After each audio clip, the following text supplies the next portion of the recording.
नमस्कार मित्रांनो, महाराष्ट्राच्या राजकारणातून सर्वात मोठी आणि महत्त्वाची बातमी समोर येत आहे। शरद पवार गटाच्या विजयी उमेदवारांची उद्या बारामतीतून जल्लोषात मिरवणूक। काय आहे सविस्तर बातमी जाणून घेण्यासाठी तुम्ही जर चॅनलवरती नवीन असेल तर चॅनलला सबस्क्राइब करून बेल आयकॉनचं बटन प्रेस करायला विसरू नका। मित्रांनो, लोकसभा निवडणुकीचा निकाल आता हाती येत आहे। त्यात महाराष्ट्रातील 48 लोकसभा मतदारसंघाचा समावेश आहे।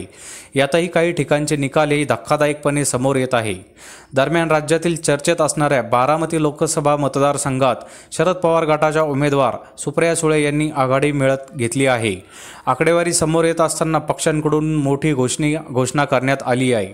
शरदचंद्र पवार राष्ट्रवादी काँग्रेस पक्षाच्या विजयी उमेदवारांची बारामतीतून जल्लोष मिरवणूक निघणार असल्याची घोषणा या दरम्यान पक्षाकडून करण्यात आली आहे। उद्या शरद पवार यांच्या उपस्थितीत बारामतीत 5 जूनला विजयी उमेदवारांची विजयी मिरवणूक काढण्यात येणार आहे। शरद पवारांनी विजयाच्या जल्लोषासाठी बारामती निवडली असल्याचे सांगण्यात येत आहे।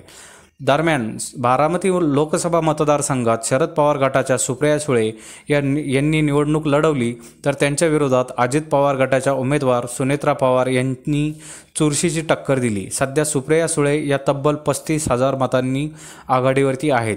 तर मित्रांनो, आपल्याला काय वाटतंय, बारामतीमधून ही काही जल्लोष निवडणूक